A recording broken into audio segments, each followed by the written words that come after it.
Welcome to PhD with Woman on It, Hack the Future. My name is Beata Young, and today's PhD Positivity Hacks Delivered will be by our guest, Shubhansha Agrawal. Topic: the positive impact of AI on the future of work. Episode 108 starts here. Let me remind you, this is a grassroots community that focuses on women on IT, an inclusive forum of women in technology, startups, and female leaders who are supported by men as well. And I bring heart to that hustle because empathy is my mojo, and empathy is critical to AI and the future of work. Let me just mention a couple of things happening in our world last week. NASA awards 5 million to women's colleges. 5 million is not a big number, but it's big number for the chosen ones. A huge round of applause to NASA for awarding 5 million to women's colleges addressing the STEM gender gap. May this remarkable award further ignite the efforts of these institutions to empower and uplift more women in the realms of science and technology. And another great mention, Shubhansha Agrawal, PhD guest of today. Congratulations to you for delivering a highly successful talk at the Product Led Alliance Summit in Las Vegas last week. Who would have known we gonna go from Las Vegas to PhD? Now, another great mention, Women's Veterans Day, June 12th. Today, we honor and celebrate the incredible contributions, sacrifices, and achievements of the brave women who have served in the armed forces. To all women veterans, we salute you. Thank you for your courage, dedication, and unwavering commitment, and being the role model we love to see. Today and every day, we stand proud and grateful for your service. Happy Women's Veterans Day.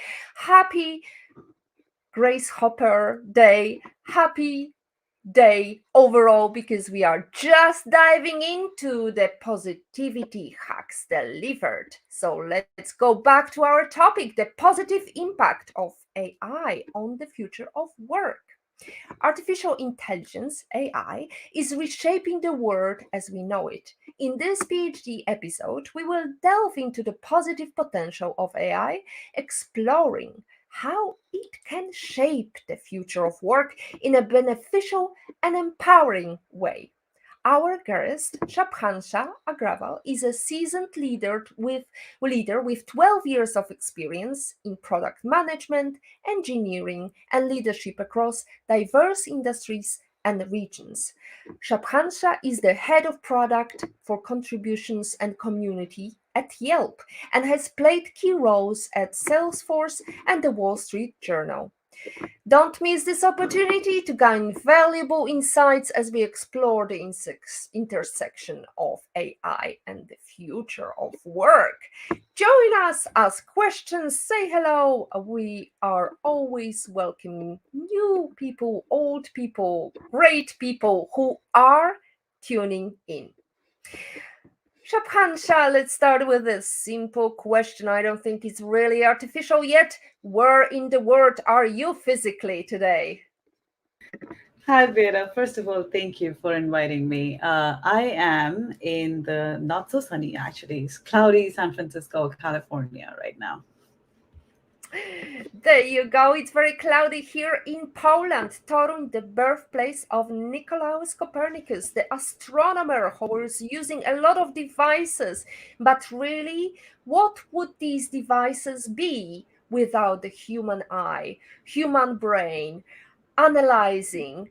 Well, tell me, Shubhansha, what's your view on the future of AI and what's the view on technology overall? We are greeting you from California. I believe it's very intense in the looking forward to the future. So tell me, what's cooking?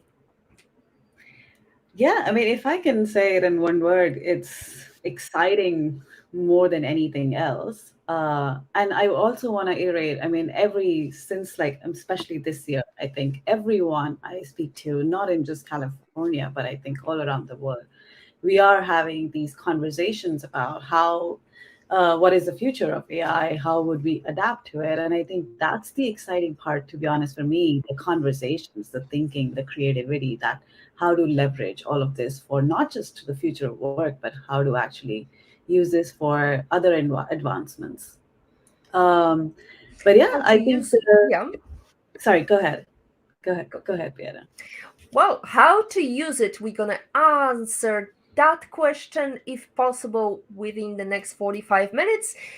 Ladies and gentlemen, you've got opportunity to ask your question. Tell us your job, and we'll try to look into the future with the magic ball of positivity and tell you whether you're going to be redundant or not. Is that correct, Shubhansha? Yes, absolutely. If there anything, we would happy to address and just share my thoughts and opinions on it. But on my personal take, I actually feel this could help us do our jobs better. But yes, we're happy to dive into exact examples. Exactly. So tell me, you're at the moment working at Yelp. How is Mhm. AI helping your customers? Is there anything that you could give us as an example how it is easing your day-to-day routine? Absolutely. So before I dive into specific, I would say AI is such a broad term by itself. And it's not new. Yes, definitely conversations are happening now, but to be honest, it started all the way from like 1950s when Alan Turing created the first test. So it's definitely not new. It's evolving and changing rapidly every year. And I feel like that's how the products are adapting it to like how it's learning, how it's evolving. We try to bring that technology or bring that capability into every product, and it's not just limited to Yelp. Um, the thing that we're trying, and I can dive into more different aspects of AI and like machine learning and LLM, and obviously the new piece, which is generative AI. But it's still, I find, is very much in like the infant stage. It's very much so early that we're still figuring out how to actually use it to help customers. Um, but I would give some examples how we are starting to use it at AI or have been using for some time. One piece of AI is actually just machine learning, right? And what that really means is you learn from what is how the users are interacting. You learn what they care about. You learn what are they looking for, what their user needs are, and how we can give them a personalized, customized experience. Learn from their previous activity. So, like you said, at Yelp, I actually lead product for contributions and community. And if someone's not familiar, Yelp is contributions and like platform that helps local businesses and community. And a huge piece for it is getting people to share their experiences in a review format. And I don't know, Pierre, if you've ever written a review, it's not the most easy thing to do. It needs thinking, you need to write, you need to be creative. Have you written a review? How's your experience for it? Oh well, it's really tricky because I try to be very modest. I try not to Yes, damage the business because I used to run absolutely. a business. I had a cafe, so and I was running a hotel, a boutique hotel, so I know how stupid some of these reviews can, just be tedious things that people pinpoint and really damage the business. And sometimes I've Absolutely. seen revenge by customers. So it's really fascinating though. But this is something that you mentioned, AI and technology, and all these companies are using Mhm. machine learning and learning these patterns. And I sometimes, since you're talking about how we are using it, I sometimes find myself changing Mhm. my patterns to full, for example, Yes, Facebook's algorithm or full LinkedIn algorithm, because I don't want them to feed me another video of a cat that I'm just cannot resist but Yes. watch, or I can't, resist by see Yes. this lovely Milo that in love and in pain is just seeing here. There are Yes. some things that our attention is so much drawn into. That's why I try to stay away, because we know that these platforms, especially, I'm not saying about Yelp, but like Facebook, LinkedIn, Hmm. they are designed to hook us for hours and hours, and we don't Yes. see the time passing. So I'm Yes. wondering, what is Yelp doing? How is Yelp observing us? Do they see the pattern of a very nasty client that always damages all the businesses around, never says good things about people? Yeah. Tell me. Yeah, no, absolutely. I agree with you. And I've been guilty of actually trying to play around with like, how do I not let them figure out what I want next? But to your question of Yelp, I think it's less on like how to hook people, and it's very responsible way of understanding how to actually, to exactly your point, Beta, what you mentioned, even one biased review can damage a business.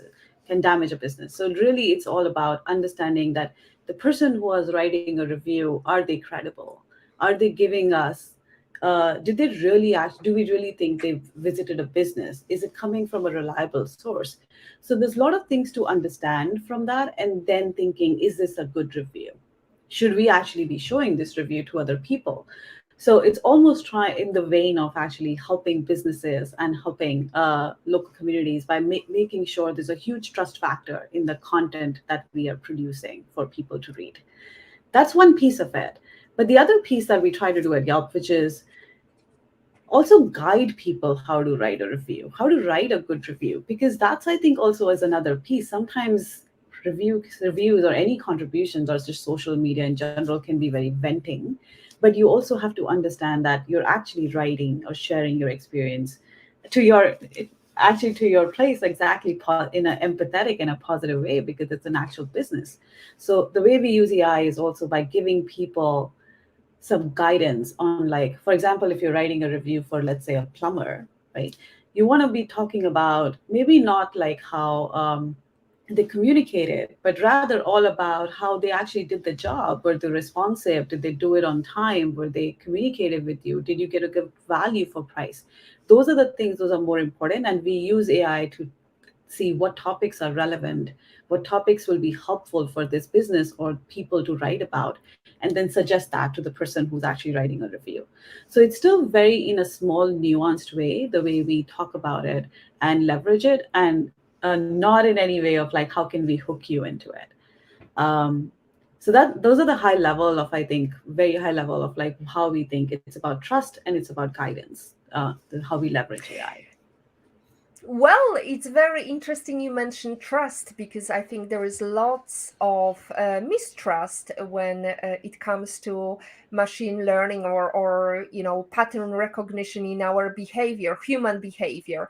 Hmm. But let's go into the future of jobs and how Hmm. AI can help and can be beneficial, because I think, just last week, or this month or previous month, uh, Gmail rolled out a new feature which is helping Hmm. you create an email. And I find it very fascinating because, first of Hmm. all, in order to use it, you have to allow for Google to view your emails and analyze and, kind of be a test, Yes. guinea pig, right? Yes. So, can you Yes. tell us how it is beneficial, and should we all try to do it, or should we rather be, hiding from use of AI, chatbots, and so on?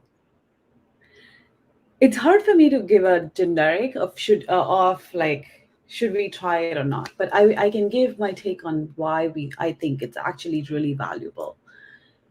So many times and so much time of our lives, I find, goes in doing some of the mundane tasks that take away, like drain you out, like a lot of like things, like for example, like responding to as at work, responding to lots of emails, responding to lots of Slack messages, which sometimes can drain you from doing the creative part of your work or the fun part of your work. So what I find is that finding what if this is really valuable for you personally is the question you need to answer. If you really feel that's one piece, if you really feel that somebody being able to write an email for you is going to save you tons amount of time, so understanding the is it how beneficial, and then making that decision for yourself, and then trade off. But to be honest, if I flip it, I find the value more if you go outside a little bit for non-native, let's say English speakers. I can give my example. I grew up in India, I moved to US, so obviously English wasn't my first language, and I came here. And sometimes you find that it's not just the language, it's a lot of nuances of how you deliver a message. There's a tone, there's a voice, there is a slang, there's a lot of nuances to just speaking to other humans.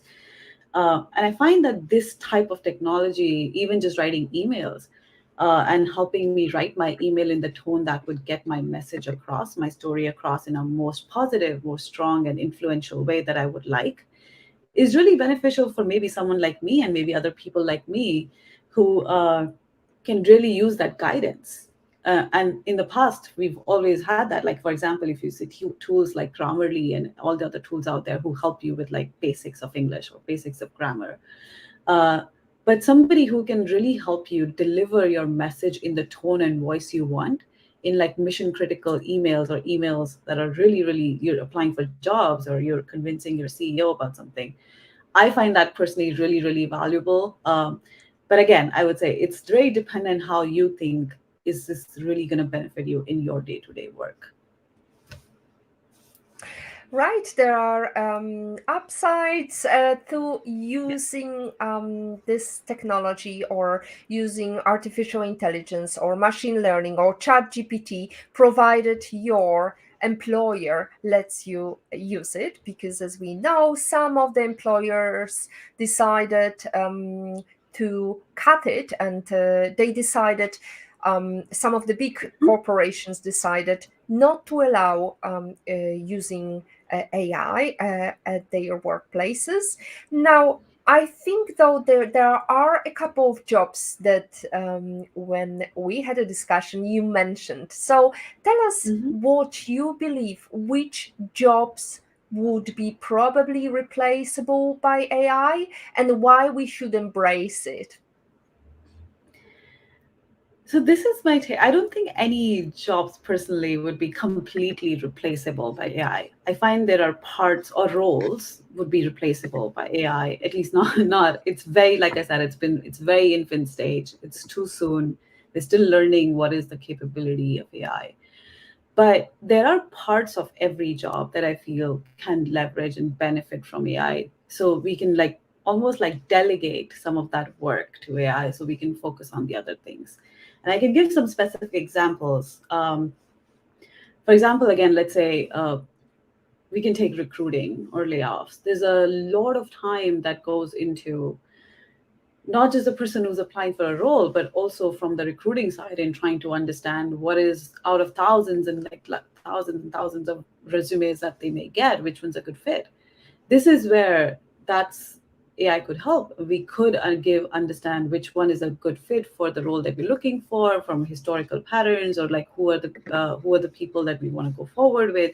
So it kind of just helping you save time whenever there's something that needs a huge data analysis, which would need a lot of manual hours, a lot of manual work, and we can rather spend our time and energy into actually figuring out putting our human brain into it. So let's take a real example. If I get thousands of of resumes, I can either spend time looking at each one of them and making a decision, um, or just look at a curated list of like, let's say 50 or 100 even, which gives me as a little bit better view and lets me think of it from like a more human perspective of like which is a good fit. So it's almost like trying to find the balance between these roles. So that's one example, but there are many. I find that there are applications in like retail, healthcare, and I'm happy to dive into one, but I'll pause there, Beta, for you, and then we could dive into other sectors as well. Excellent. I'm glad because I can actually give us a little bit of pause and hold on a second because I've heard about bias in AI because Mhm. bias can occur when you use subjective criteria, rely on stereotypes, Yes. and rely on the data that so far we've been employing white males that were from Yale University. So we probably Yes. only want to have somebody from Yale and Yes. that is Yes. white and that is not older than 32 years old. Yes. You've hit the So nail on the head. That. Go ahead. No, go how can ahead. you prevent from that happening? Is there a way? Absolutely. And I feel like that is the most crucial question for anyone working in this field right now. That's why I was saying you've hit the nail on the head, literally. By name and definition, a lot of generative AI, chat GPT, large language models, machine learning, all of this works because of the use of huge data sets, like literally billions and millions of data sets. So it is utterly important to think about what that data or where that data is coming from. It is utterly important to think how that data is diverse. It's thinking of cultural nuances, people, like you just said, gender, sex, different people from different regions, and like different preferences, different, I don't know, every other possible things. That data is literally the backbone of like whatever the AI is going to suggest or is going to adapt to. So the way we can think about it is constantly being responsible and thinking that we are, let's say you gave an example of Gmail and you give an example it's in beta mode, making sure that when we are in that beta mode we are actually not just giving it, like you said, to power people maybe, or to people who are just, let's say, restricted to a region in California or US, but it is given more broadly, or at least the effort is taken to get more people from diverse backgrounds engaged so that it's not becoming biased. And I think that's where I'm not sure yet how we are doing that or how we want to do that, but that is the biggest question we all have to keep in mind. How to not let that data get biased and be more inclusive of different people.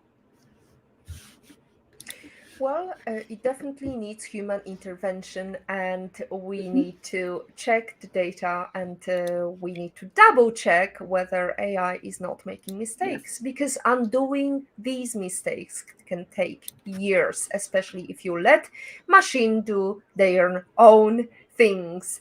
Now, Yes. uh, let's move on to the next topic. Communications. Well, you mentioned layoffs, and I'm wondering how can you lay people off with AI without damaging them? Personally, I don't think we can. I feel like it's also something we have to be responsible for to not do that. Getting laid off can be a very financially, personally, emotionally lot of experience for people who do go through that. And letting and I feel like, well, I mean, historically, we've seen the worst way to try even effort is like through a non-human word. So I don't think there are some spaces I feel that we cannot like just replace. We cannot let go of the human element of actually having that conversation with somebody in when stakes are high. So I would say we can't. I personally don't see a way we can go there. Hmm. I would agree with you. So George Clooney up in the air in the movie, he Yes. still has got his job to keep. Now, let's Yes. go into more exciting things. Communication being Mhm. mentioned by many of my previous speakers because definitely communication, the way we communicate and how we can express ourselves is vitally important for our career. So, how can AI help us in communication?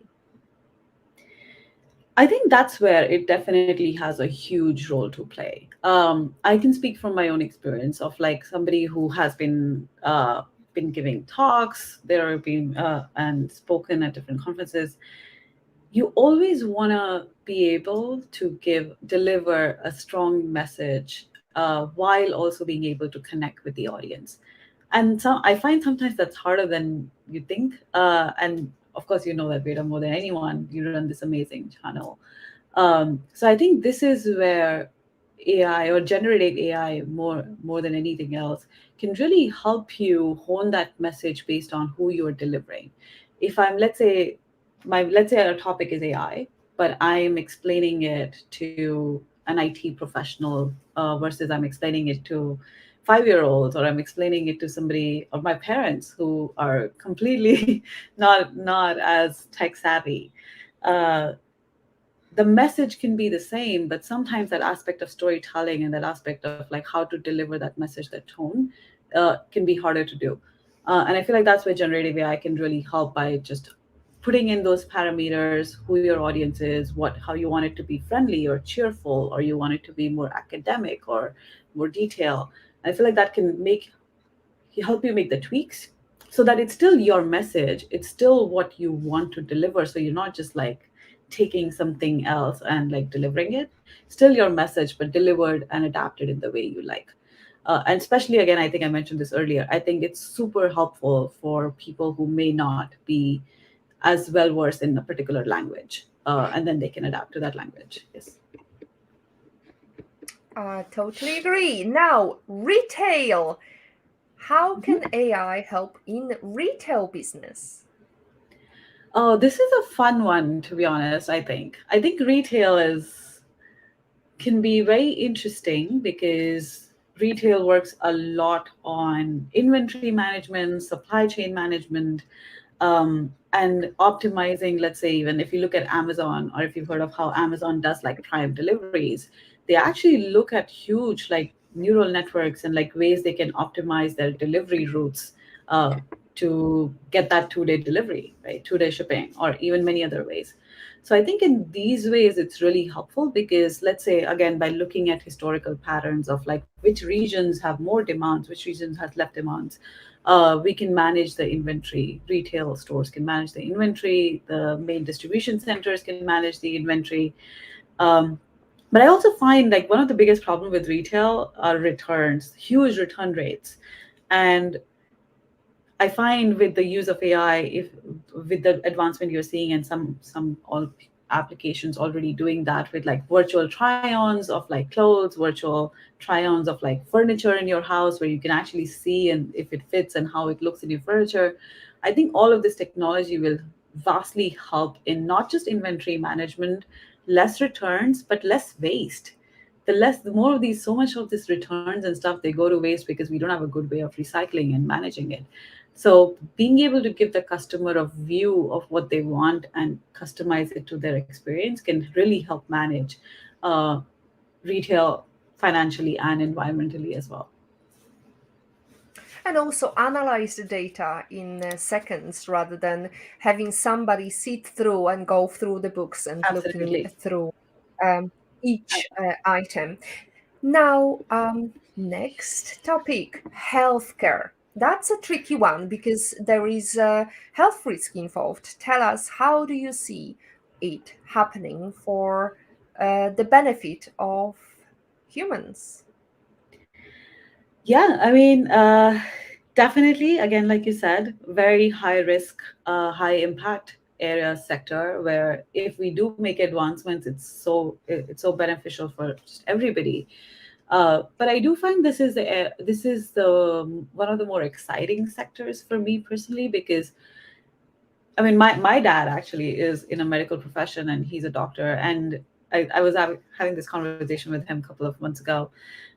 Lot of this, everything that in healthcare is also because of patterns. It's also because of like habits and like what we do, what we eat, and how we exercise that leads to a healthy or an unhealthier life, and possible prediction of what you could have.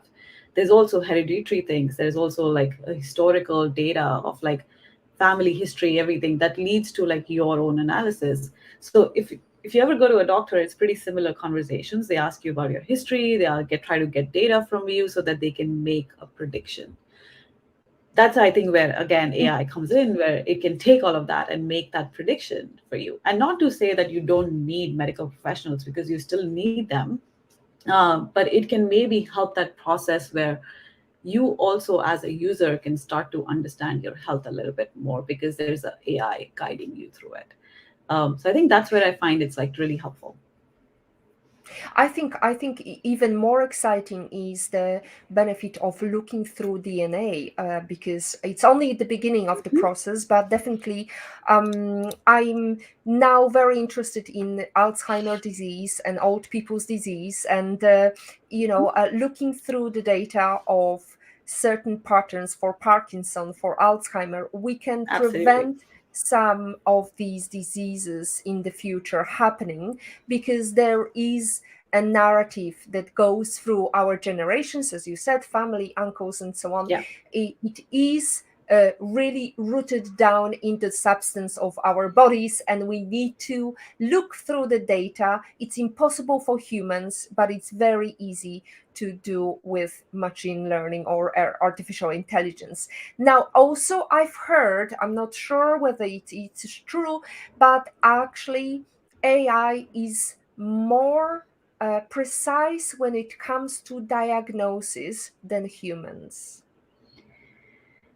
I think it's speculative, but if you just look at objectively with the just amount of data that AI can process, and literally billions and billions of data that it can process and patterns. I mean, if you think about it, like making a deduction from tens of knowing 10 things versus making a deduction from like knowing 1,000 or billions of things, it's just bound to be more precise, because there's just more less room for anomaly, there's less room for like you miss something. Yes, I I'm do not think that's sure. where we I'm can not be. sure, Shubhansha, though, what's it like in the US, but I have to tell you, the Polish health system has joined the internet quite recently, and they offer you a myriad of things, and including asking for prescription for drugs. And once I hit the button, it said, oh, it's not available in your local council yet. Oh, So definitely okay. that is the future. However, I think really it is up to doctors to make sure that they don't make mistakes in typing.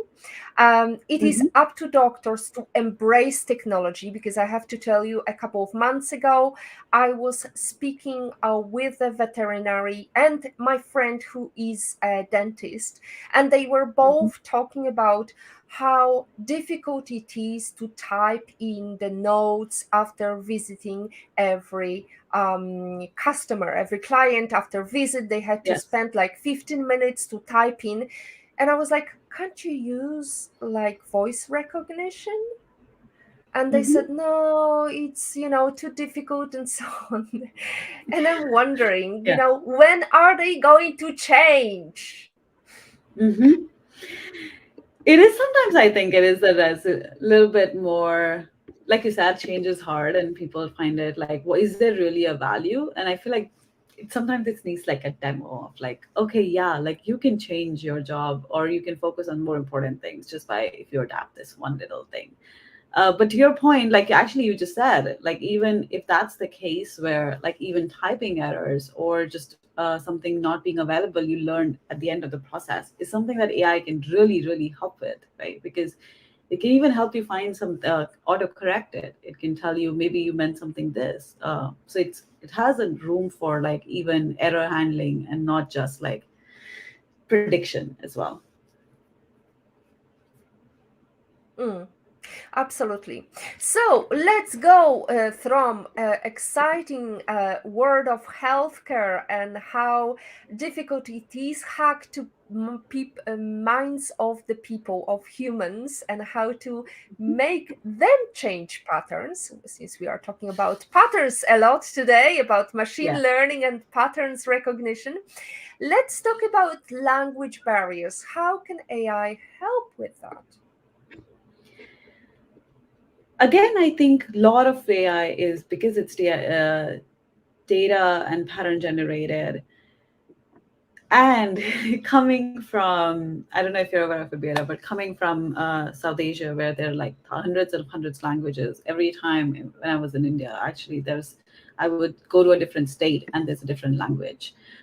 So I'm far too familiar with language barriers when even in your neighborhood and even community. And I find that this is where we can also help, not just in communication with each other, but in the workplace, which is what we're talking about. This can help us build a more global workplace if we can find a way for people to be able to talk to each other, communicate each other, get their message across from guidance and assistance with AI, like we are now with like ChatGPT and generative AI, where people can better articulate their messages in a language they prefer. Like, I mean, right now we're pretty restricted to English, but I guess in the future, that's where we can like get people from anywhere in the world to be working together. They can work together, share their ideas, and imagine somebody. If you're only working with people in the US, you're more likely, like you said, gave the earlier example of like data being biased towards white male. Um, it's the same thing where data can be biased towards us, it can be biased towards people who are actually building it, versus if you build a more not language barriered, more inclusive workforce all across the world, even the solutions and the problems we are going to solve are going to be more global problems versus limited to just some limited people. So I think that's where, again, just having that, going back to that, removing that language barrier, opening more communication channels, which AI can really help with the use of generative AI, can open up more possibilities and build better products. Namaste, Shubhansha.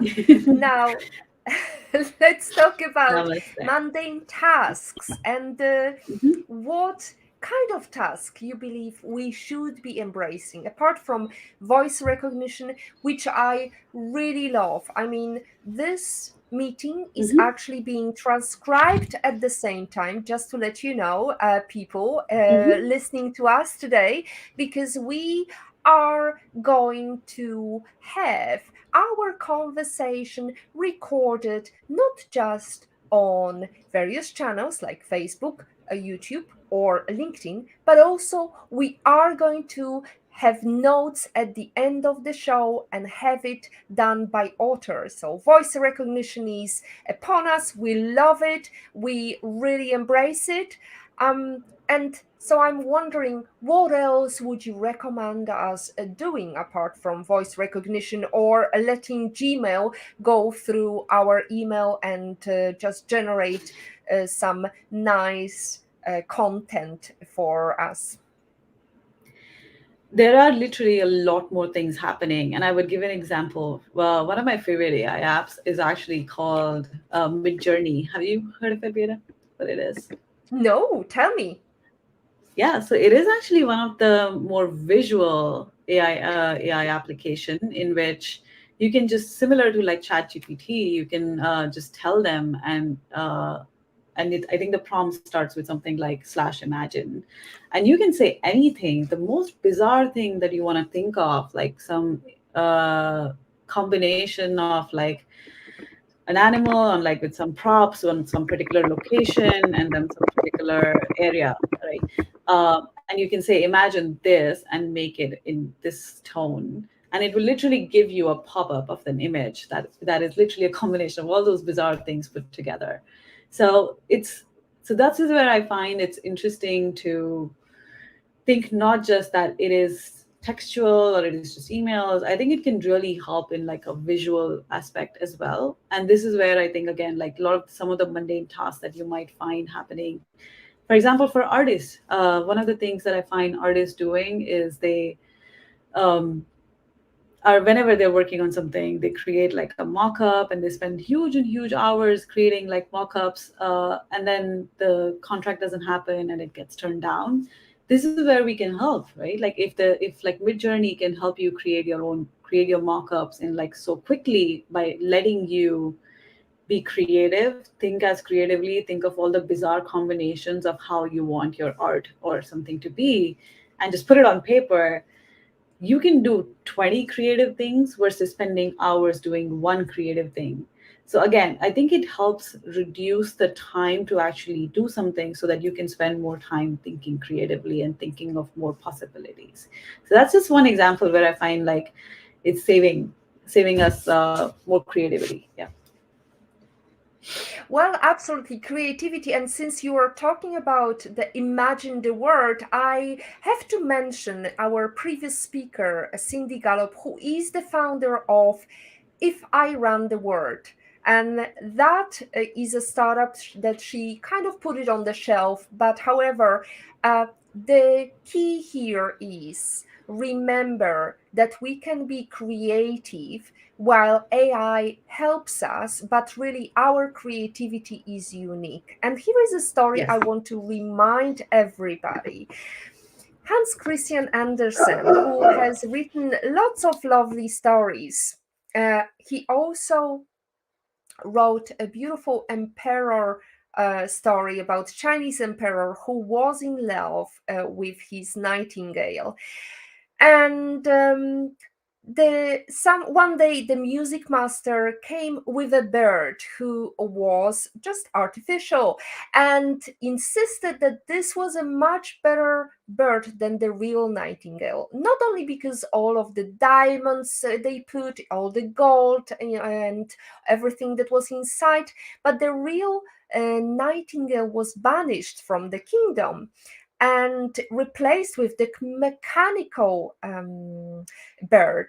And as we know, Hans Christian Andersen was living during the time of industrial era, so that was a lot of changes as well. But really, it turned out that the moral of the story goes that the real nightingale was the one that was irreplaceable, because the artificial one, the mechanical one, eventually died and it wasn't playing anymore, and all the wheels ran down and the music of an artificial bird stopped, but the emperor heard the real bird singing from afar. So that is a very symbolic association, ranging from creativity, the muse, the nature's purity, and really in the Western culture also the spiritual tradition, virtue and goodness, and the creativity that humans can bring to the table, because we can tell AI to create a song that sounds a bit like I don't know, the Queen, plus a mix of the Cure, plus a mix of let's say Madonna, and it can Hmm. create a music that will be stunning. However, it will be artificial and it Hmm. cannot be changed unless a real singer sings it and there is a little hue or a little longer tone. And that's where AI cannot replace humans. Now, Shabhansa, speaking about your experience, you have some AI products that you have created. Tell us about it. So yes, my experience with AI products again has been less on generative AI, which is the upcoming new thing. But I am exploring in that area, but more on again just using data to understand and give suggestions and make people's lives a little better. And one of the ways again I'd go back at Yelp, which is one of my favorite things that I love to do, which going how to like give people the least friction point when they're thinking about supporting their other businesses in their community or supporting their local community.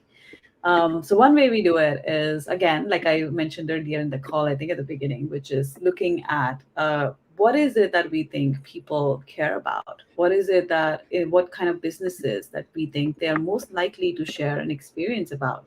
So if let's say you went to 30 local businesses in like past 1 year, it's obviously not a sometimes not a priority, and it's also hard to remember which businesses you went to or which, let's say, contractors, plumbers you interacted with. But your one review or your one contribution really goes a long way for that particular business. So what we do is we look at users activity on Yelp and we give recommendations of businesses we think could really benefit from your review, and we think you've been there to that business. So that way we are reducing the the cognitive load that the user has to take to find that business, go back and come back and write a review.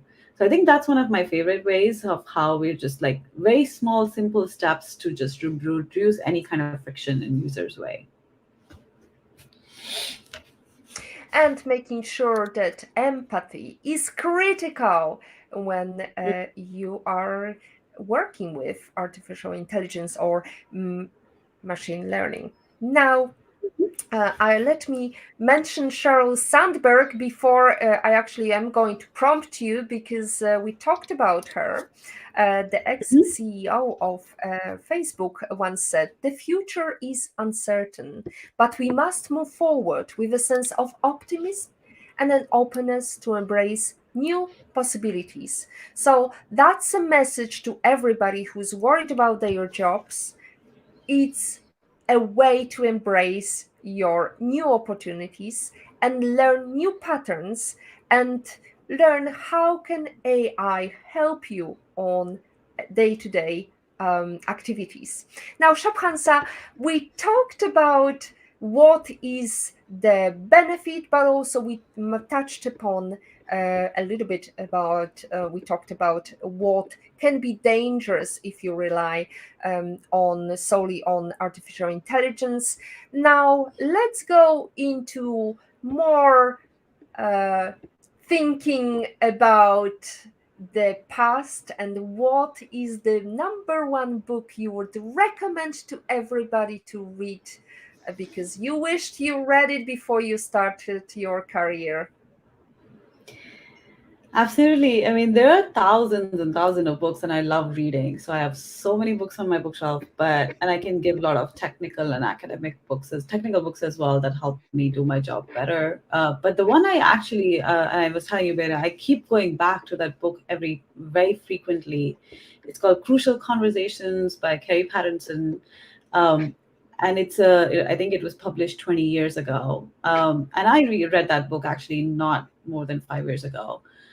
It literally is a really a book that everyone should read. And the reason why I say that is, like we are seeing with generative AI, with ChatGPT, conversations is part of everybody's job and life.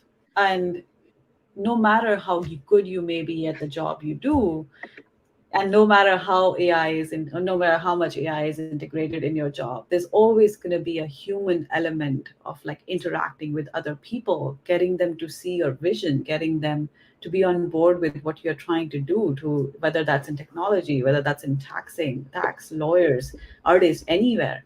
So it's such a crucial, like the book says, it's crucial skill. um, and this book really helps you think about how to have those conversations when stakes are high, when they're not high, and just having building relationships. So no matter where the future goes with AI or not, I feel like this book will still always remain my Bible. Just as the emperor from Hans Christian Andersen learned at the end, the reality is better than the artificial word. Now, let's go into the favorite quote: "Women are like tea bags. You never know their true strength until you put them in hot water," as I love Eleanor that. Roosevelt said. How are you in hot water? How are you brewing, Shabhansa? That is such a great actually quote. Oh my God, and this is surprising to me that I'm hearing it for the first time, but so true uh, as well. Um, to your point, I do think my favorite quote, and I heard of it not too long ago as well, is not to equate happiness with something that has utility value. And it really does give you a good perspective, because then you are trying to find non-monetary and non tangible value in everything you do, and that's what makes you happy versus looking for a tangible gain every time. So yeah. So that's your favorite life lesson quote, but you still didn't answer to me. Oh, How are you sorry. brewing? How are you in hot water? What's your take on when you're in hot water, AI is not working, and you're very stressed? How are you behaving? How are you dealing with stress? Honestly, my way of dealing with stress is, again, I think I'm a creative person, and I love to just give myself the time to like let it all come out and be on like paper or be on something else. So my way of dealing with stress is actually go and like just create a very bizarre the canvas of like colors and paints and like let get it out there. And that helps me like really ground myself and like kind of put all the stress outside of me and like and not have to deal with it internally. But again, yeah, going for long, the way I try, again, going back to like nature, getting out there really really helps me with it. But just being more creative is the key for it, for me. Well, that sounds very much like a tea bag of chai latte, Shubhansa.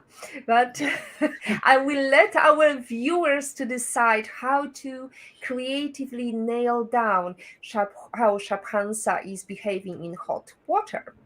Now, let's imagine that we have no restrictions. We can travel anywhere in the world and visit any places in the world and any person in the world. Who is your person that you would love to meet one day and have a private breakfast with face to face?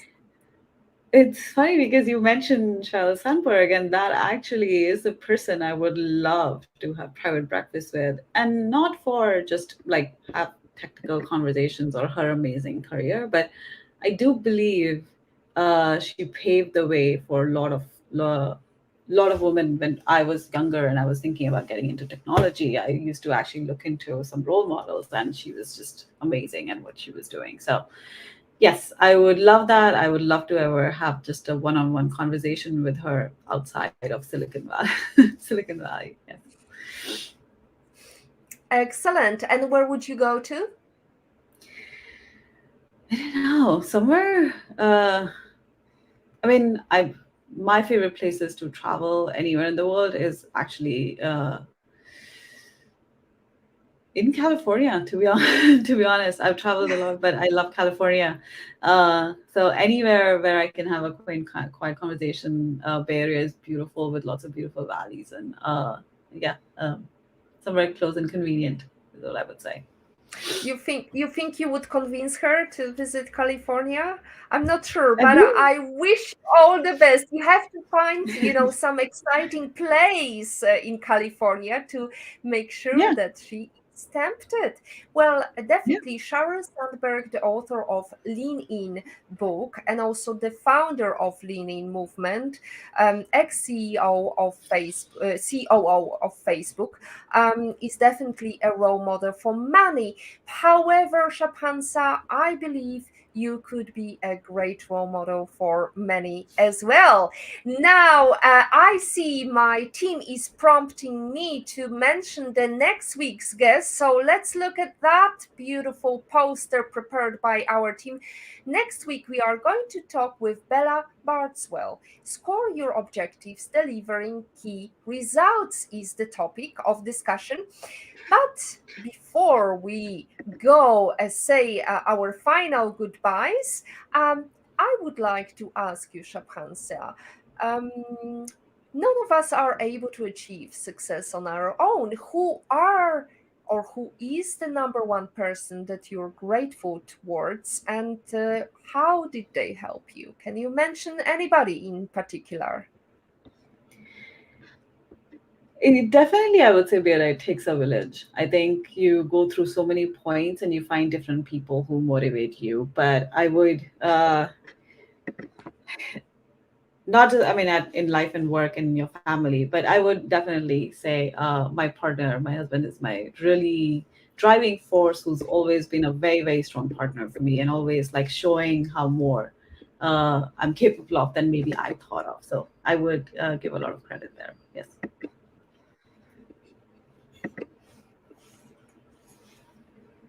Well, we say hello and thank you so much, Namaste, again to those who are supporting women and those who are not yet supporting us. I wish you could give us a thumbs up and say hello, or just watch us and follow us on the various streams and make sure that we know that we can say thank you to you just by saying hello. And speaking about saying hello, we have Olga Vasina's lovely comment. Absolutely terrific show. As always, Beata. Thank you, Shubhansha.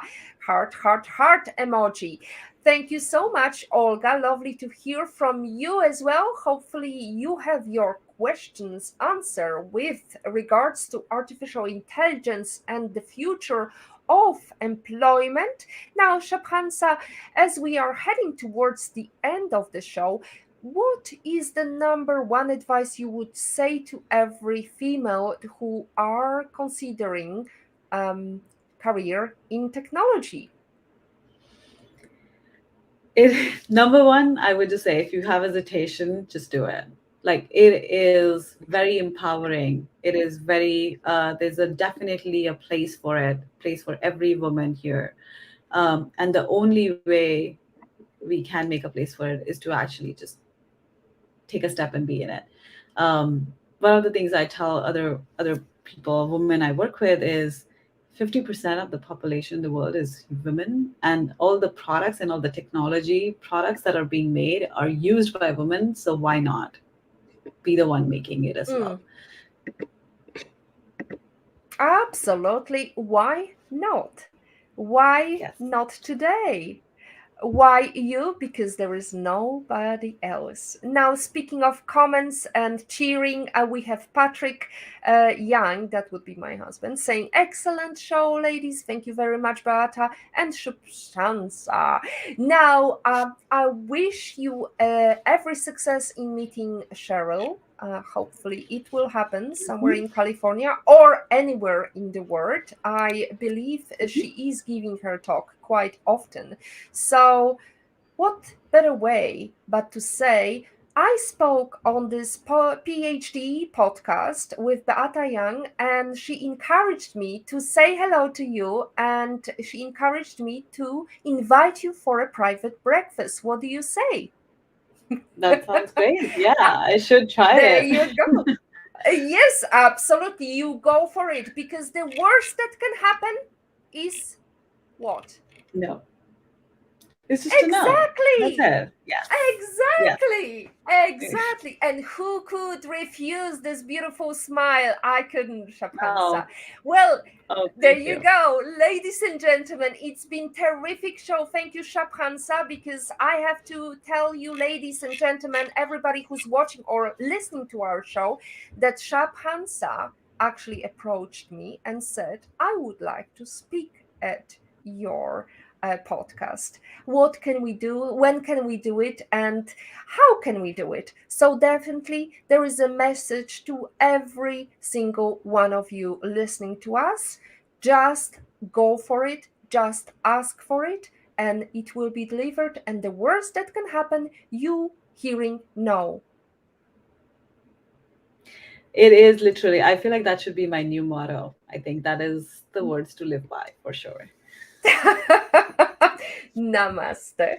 Chef Hansa, last question, just briefly, because Mhm. I'm really fascinated. Because, first of all, your name is very oriental. Your father is a doctor, but I believe, what's your family story? Tell us. Have you been born and raised in California, or what's the story there? No, I was born and raised in India actually, and I was there. I did my undergrad in India too in engineering, and I moved to the US in when I was 22, so right after graduation, I think.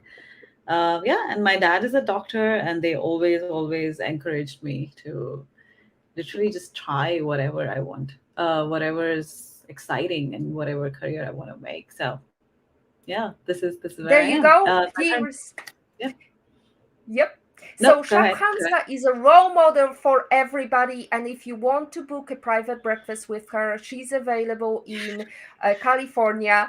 And that's it from episode 108 of PhD Livestream. To stay updated and ensure you never miss another positivity hacks delivered, make sure that you click that little button saying subscribe, and you will be alerted once a new video has been released. Thank you, ladies and gentlemen. Thank you for commenters in Love and in Pain, Olga Vasina, Patrick L. Young. And as always, our positivity quote comes from positive thinking only and goes: look for something positive in each day, even if some days you have to look a little bit harder. If you don't like something, change it. If you can't change it, change your attitude. If you can't still change it, change your artificial intelligence. Today is your day to hack the future. Hack the positivity you want. Thank you.